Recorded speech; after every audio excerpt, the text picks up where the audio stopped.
ਪਟਿਆਲਾ ਤੇ ਕਿਸੇ ਟਰੱਕ ਤੇ ਵੀ ਲਿਖਿਆ ਹੋਵੇ, ਮੈਨੂੰ ਉਹ ਵੀ ਸੋਹਣਾ ਲੱਗਦਾ ਏ।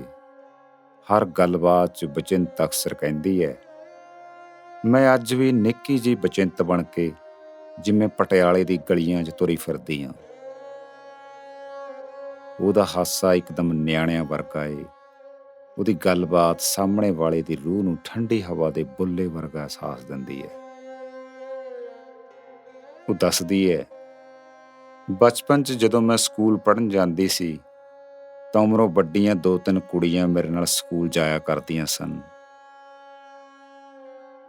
ਉਹਨਾਂ ਦੇ ਹਾਣਕੂ ਦਾ ਇੱਕ ਮੁੰਡਾ ਅਕਸਰ ਸਾਈਕਲ ਤੇ ਸਾਡੇ ਸਕੂਲ ਜਾਂਦੀਆਂ ਦੇ ਮਗਰ ਆਉਂਦਾ ਸੀ।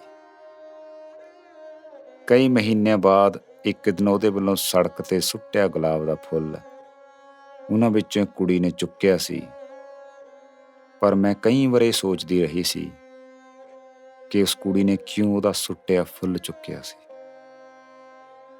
ਤੇ ਮੈਨੂੰ ਅਧਖੜ ਉਮਰ 'ਚ ਜਾ ਕੇ ਸਮਝ ਆਈ ਸੀ ਕਿ ਉਸ ਕੁੜੀ ਨੂੰ ਮੁਹੱਬਤ ਕਰਦਾ ਸੀ। ਇਹ ਗੱਲ ਕਰਕੇ ਉਹ ਖੁੱਲ੍ਹ ਕੇ ਹੱਸਦੀ ਏ, ਪਰ ਜੋ ਕੋਈ ਇਹਨਾਂ ਗੱਲਾਂ ਤੋਂ ਪਾਰ ਦੀ ਬਚਿੰਤ ਕੌਰ ਨੂੰ ਜਾਣਦਾ ਏ, ਉਹ ਹਮੇਸ਼ਾ ਸੋਚਦਾ ਏ ਕਿ ਉਹ ਜ਼ਿੰਦਗੀ ਦੇ ਕਰਖਤ ਸਫ਼ਰ 'ਚੋਂ ਲੰਘਦੀ ਹੋਈ ਕਿੰਨੀ ਵਾਰ ਡਿੱਗੀ, ਟੁੱਟੀ ਤੇ ਮੁੜ ਖੜੀ ਹੋਈ। ਉਸਦੀ ਸਵੈ ਜੀਵਨੀ ਪਗਡੰਡੀਆਂ ਵਰ੍ਹਿਆਂ ਪਹਿਲਾਂ ਪੰਜਾਬੀ ਦੇ ਇੱਕ ਪ੍ਰਸਿੱਧ ਅਖਬਾਰ ਵਿੱਚ ਹਫ਼ਤਾਵਾਰੀ ਛਪਦੀ ਹੁੰਦੀ ਸੀ, ਜਿਸ ਨੂੰ ਪੜ੍ਹ ਕੇ ਤੀਵੀਆਂ ਰੋਇਆ ਕਰਦੀਆਂ ਸਨ, ਭਾਵੁਕ ਮਨਾਂ ਨਾਲ ਉਸਨੂੰ ਚਿੱਠੀਆਂ ਲਿਖਦੀਆਂ ਸਨ। ਉਹ ਦੱਸਦੀ ਏ ਕਿ ਇੱਥੋਂ ਤੱਕ ਕੁਝ ਚਿੱਠੀਆਂ ਜੇਲ੍ਹਾਂ 'ਚ ਬੈਠੇ ਕੈਦੀ ਵੀ ਉਸਨੂੰ ਲਿਖਦੇ ਸੀ।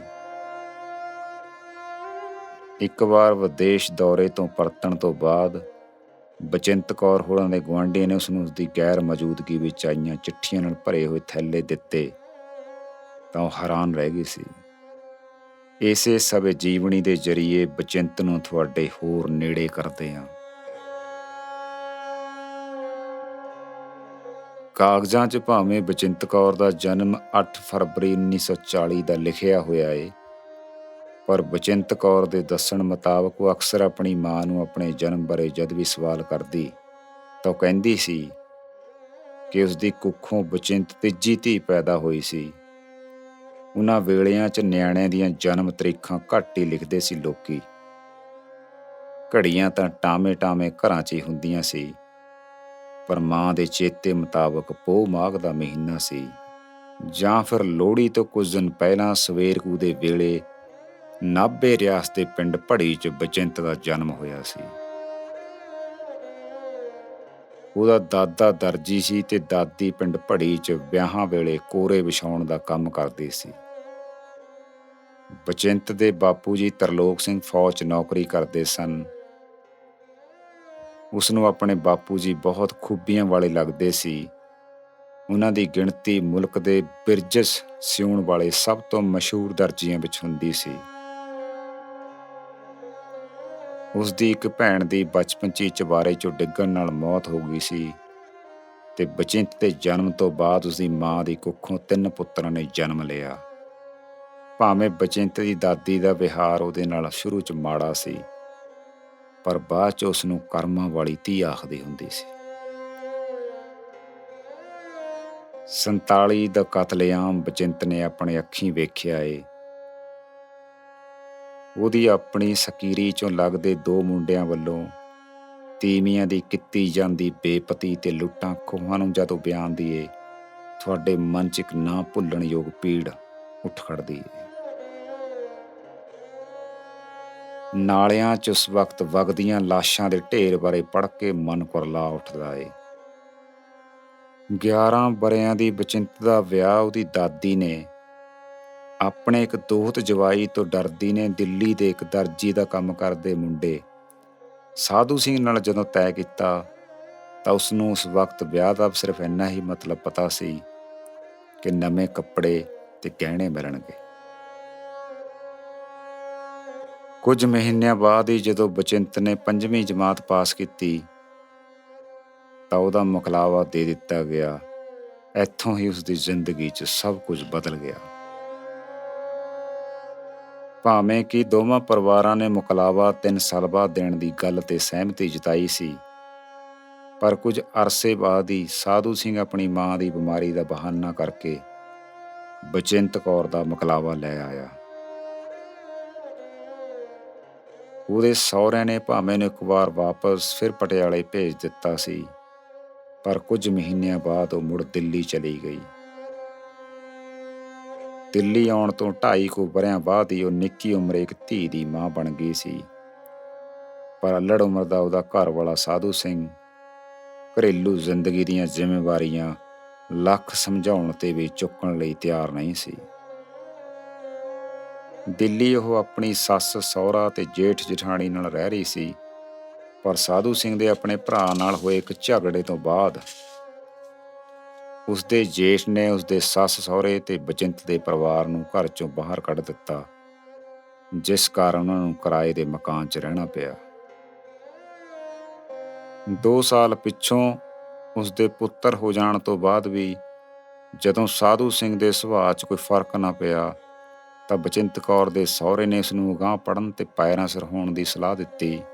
ਇਸ ਲਈ ਉਹਨਾਂ ਨੇ ਬਚਿੰਤ ਕੌਰ ਦੇ ਉਸਦੀ ਨਨਾਣ ਨੂੰ ਪੀਪਲਜ਼ ਮਾਡਰਨ ਸਕੂਲ ਨਵੀਂ ਦਿੱਲੀ 'ਚ 8ਵੀਂ ਜਮਾਤ ਵਿੱਚ ਦਾਖਲਾ ਦਵਾ ਦਿੱਤਾ। ਤੇ ਸਭ ਤੋਂ ਦਿਲਚਸਪ ਗੱਲ, ਇਸੇ ਸਕੂਲ ਵਿੱਚ ਹੀ ਉਸੇ ਵਰੇ ਉਸਦੀ ਜੇਠੀ ਧੀ ਨਰਸਰੀ ਜਮਾਤ ਵਿੱਚ ਪੜ੍ਹਨ ਵਾਸਤੇ ਭੇਜੀ ਗਈ।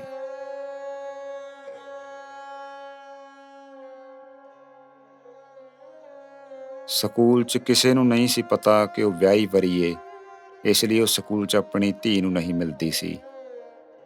8ਵੀਂ ਤੋਂ ਬਾਅਦ ਉਸਨੇ ਬੜੀਆਂ ਔਕੜਾਂ ਨਾਲ 10ਵੀਂ ਪਾਸ ਕੀਤੀ।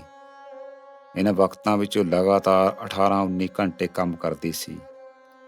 ਆਪਣੇ ਬੱਚੇ ਪਾਲਣ ਲਈ 1957 'ਚ ਦਿੱਲੀ ਮਿਲਕ ਸਕੀਮ ਸ਼ੁਰੂ ਹੋਣ ਤੇ ਉਸਨੇ ਉੱਥੇ ਸਟੂਡੈਂਟਸ ਪ੍ਰੋਵੀਜ਼ਨ ਦੇ ਅਧੀਨ ਨੌਕਰੀ ਲਈ ਅਰਜ਼ੀ ਦਿੱਤੀ ਤੇ ਉਹ 50 ਰੁਪਏ ਦੀ ਤਨਖਾਹ ਤੇ ਸਵੇਰੇ 2 ਘੰਟੇ ਦੁੱਧ ਦੇ ਡਿਪੂ ਤੇ ਦੁੱਧ ਵਰਤਾਉਣ ਦਾ ਕੰਮ ਕਰਦੀ ਸੀ।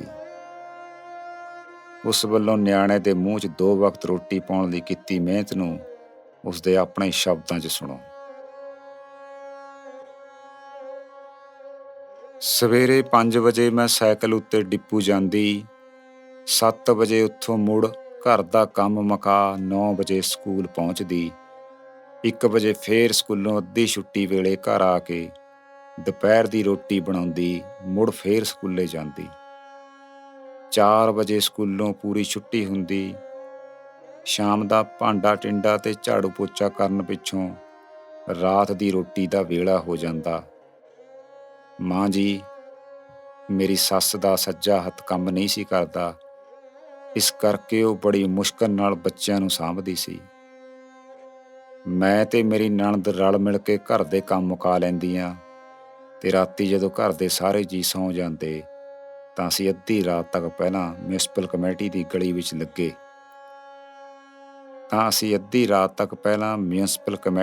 ਗਲੀ ਵਿੱਚ ਲੱਗੇ ਨਲਕੇ ਉੱਤੇ ਜਾ ਕੇ ਹੌਲੀ-ਹੌਲੀ ਬਿਨਾਂ ਆਵਾਜ਼ ਕੀਤਿਆਂ ਕੱਪੜੇ ਧੋਂਦੀਆਂ ਤੇ ਰਾਤ ਨੂੰ ਕੱਪੜੇ ਨਿਚੋੜ ਕੇ ਰੱਖ ਦਿੰਦੀਆਂ ਤਾਂ ਕਿ ਸਵੇਰੇ ਉੱਠਦਿਆਂ ਸਾਰ ਸੁੱਕਣੇ ਪਾ ਸਕੀਏ।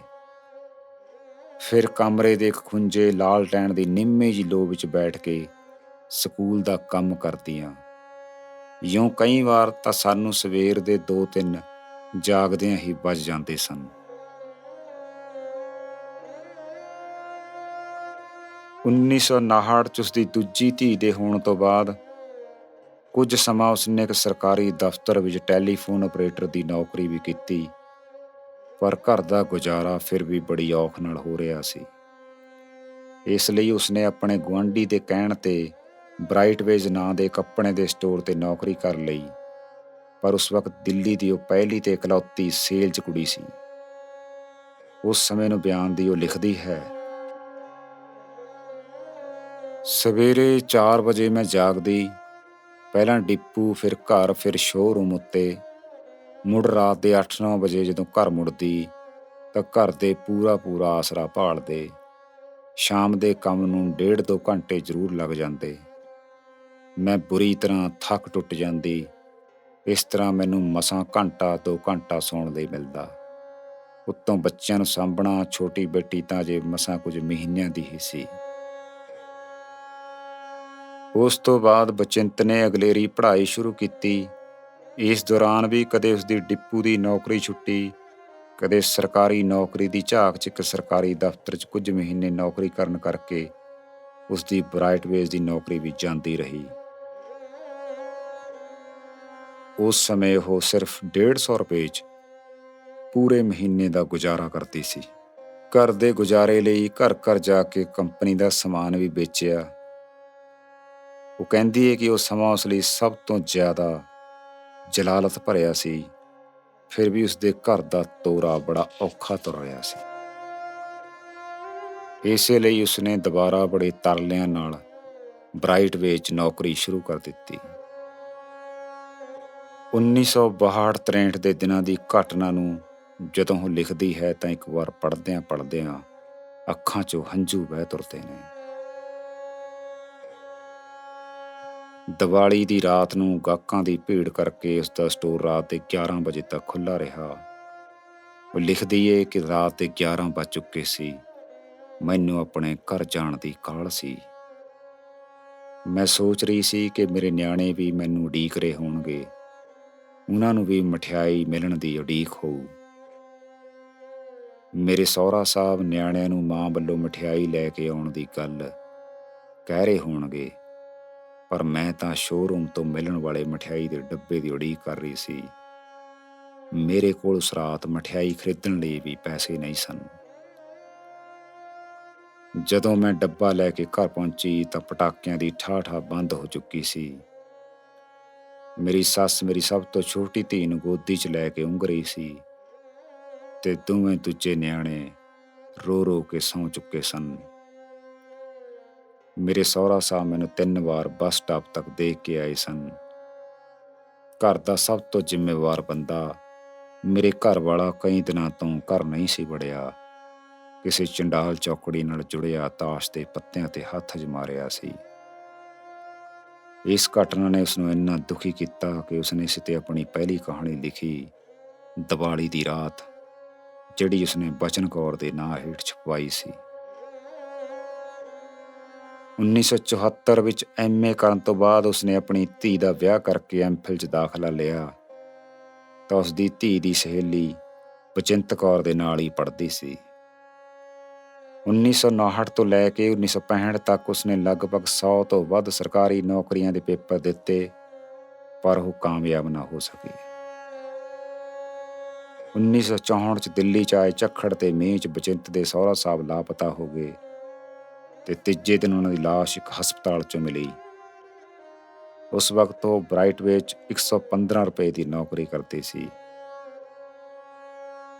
ਉਹਦੇ ਸਹੁਰੇ ਦੇ ਤੁਰ ਜਾਣ ਨਾਲ ਹਾਲਾਤ ਇਹੋ ਜਿਹੇ ਹੋ ਗਏ ਕਿ ਉਸ ਤੋਂ ਘਰ ਦਾ ਕਿਰਾਇਆ ਵੀ ਨਹੀਂ ਸੀ ਦਿੱਤਾ ਜਾ ਰਿਹਾ।